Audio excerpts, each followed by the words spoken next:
So in my journey from lean to quick response manufacturing, I kind of started zooming out and kind of looked at all the different tools that we have.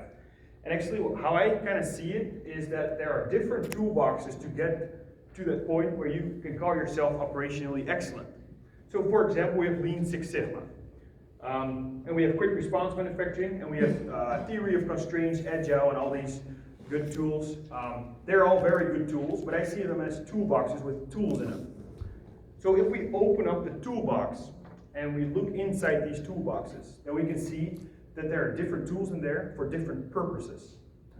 So if we compare these theories with each other, then every tool is made for a different environment.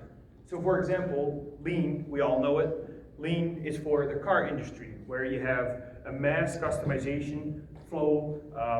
Look at GMC, they make a whole bunch of different cars on the same line, but they're all cars. And there's like a heartbeat in that process, and that's where you can use lean. Or we have Six Sigma. For example, the beer factory, right? That we all like that. So I thought it would be a good example. So there's a whole bunch of pipes, and actually all these pipes are connected to each other, and at the end there's a certain type of beer coming out.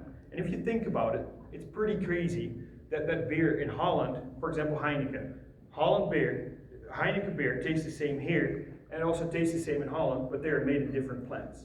How do they do that? They use Six Sigma for that. And then we have quick response manufacturing made for an environment where we have a high mix and low volume environment. For example, Bosch hinges, like we heard earlier this week.